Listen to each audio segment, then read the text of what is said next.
Welcome back to the Shankly Sessions, the Liverpool podcast we bring you each and every week on the Dynamo Podcast Network.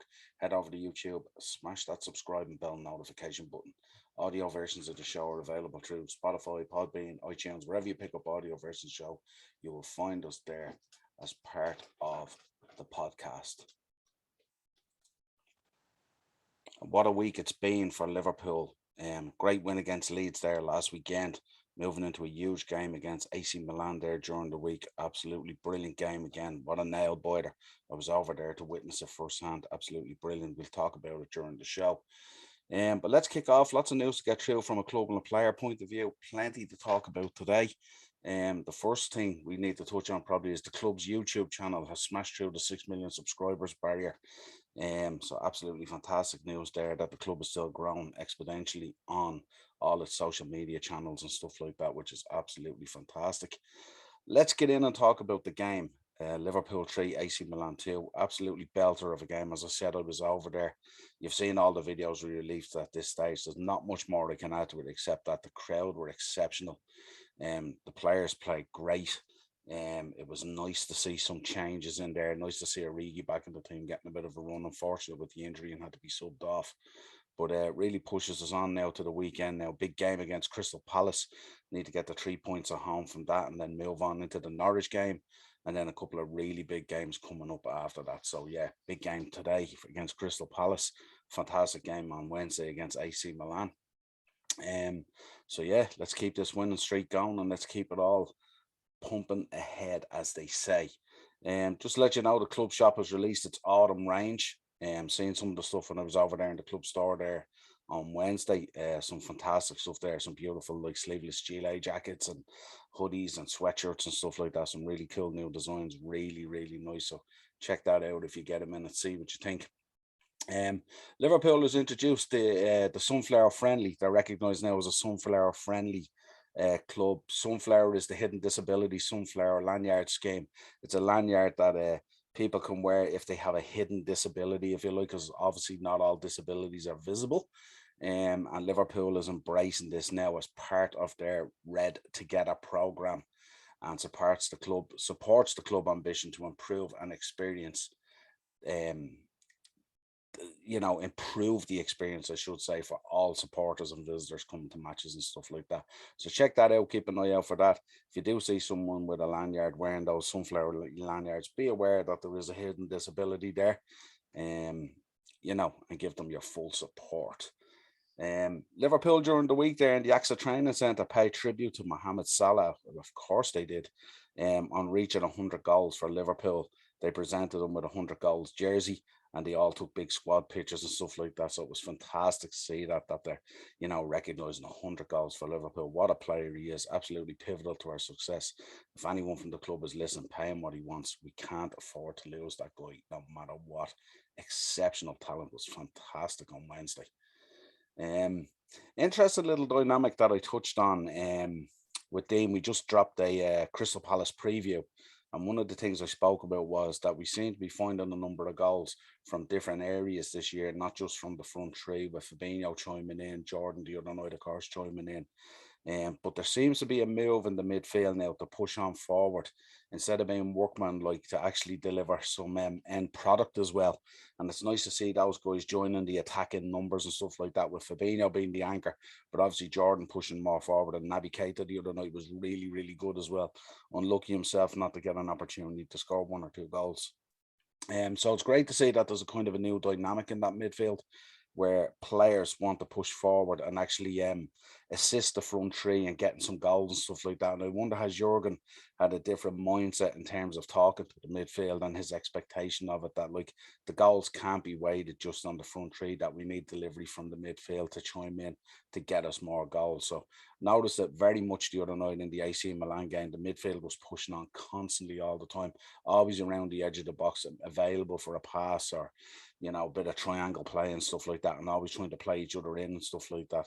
Still, I would like to see people pulling the trigger more, as opposed to overthinking stuff, especially in Sadio's case. When Sadio came on, he just seems to overthink things a little bit, at the moment and tries to take a little extra touch here and there, whereas he should just, like, drop the shoulder, beat the player, and pull the trigger like he did against Leeds in the goal that he got. More of that will reap more goals for him, and his confidence then will be flying. Nice little thing about Man City there. Simon Jordan referenced it on Talksport. Man City really struggling to get people to go to matches at the moment. It's hard to believe these guys are like Premier League champions. But they can't seem to get crowds in for the smaller games or the lesser games, if you like Southampton.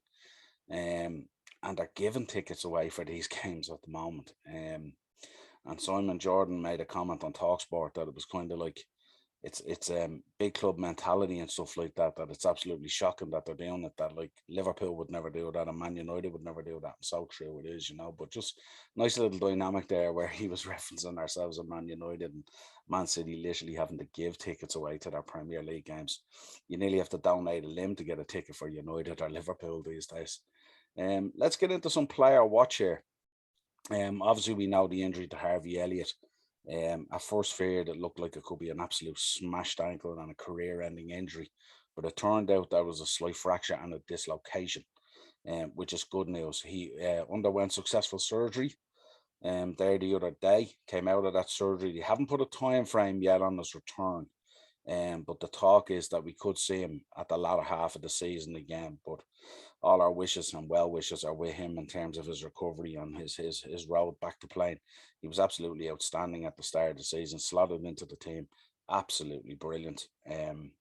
What a talent he is. And the road to recovery begins. And if there's any club that knows about road to recoveries, it's Liverpool. Look at Virgil, look at Joe Gomez, look at all these players dropped last season that had injuries.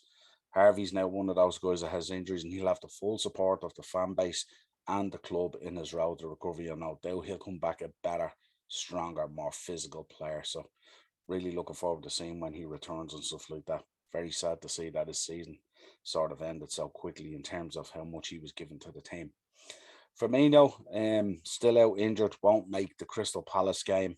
Due back in training, but won't make the Palace game. So maybe we'll see him next week. You never know. He might get a run out against Norwich. If not, he'll be held over for the weekend game. I think the following week, I think we're playing Brentford.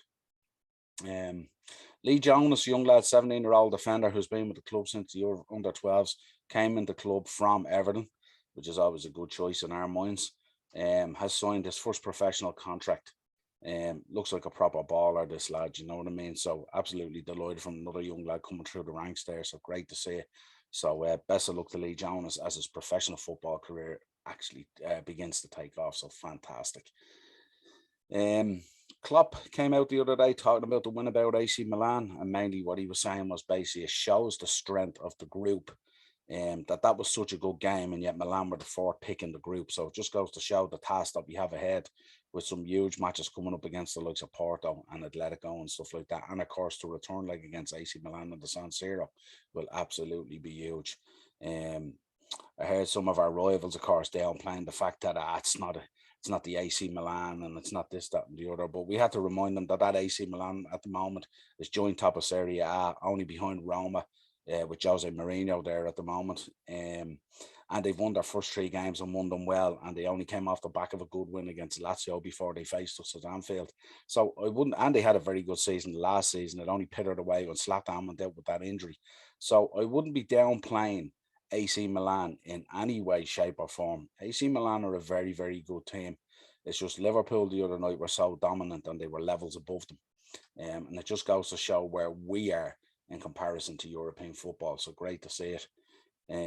Sadio Mane came out the other day, says the win against AC Milan was crucial to qualifying from the group. Always crucial. You have to win your home games and then try and take something from your away games. But your home games is where you build that foundation for moving on to the next stage of the Champions League. So absolutely spot on by Sadio Mane, and absolutely great to see him coming on the other night as well. He was an absolute bundle of energy. But again, Sadio, stop overthinking things. Just get in there and bang the ball in the back of the net. You're more than capable. You're a fantastic player. Salah wins the Chartered Player of the Month, Standard Chartered Player of the Month for August, of course. really a no-brainer when you think about it. I mean, he's had an absolutely blistering start to the season. Looks like he's loving his football, playing football with a smile, wants to be a part of everything. Again, at the AC Milan the other night, the game, he wanted the ball all the time. A lot of stuff that you viewers wouldn't have seen on the TV that we see in the stadium. He was signaling for passes and for long passes on the ball every single time he wanted to be on the ball. And you could see how much he was up for the game, because when he was subbed in the 85th minute, he was absolutely disgusted to be going off. He wanted to be in the game so much, but put in an absolute shift and was absolutely brilliant again the other night. So hats off to him. Congrats on winning the Standard Charter Player of the Month for August. No doubt. I mean, that's one to add to the collection. I'm sure he has a whole bunch of them at this stage. Um, Jurgen Klopp, no messing about with him. A different Jurgen Klopp this season, insofar as very focused, laser focused, you could say at the moment.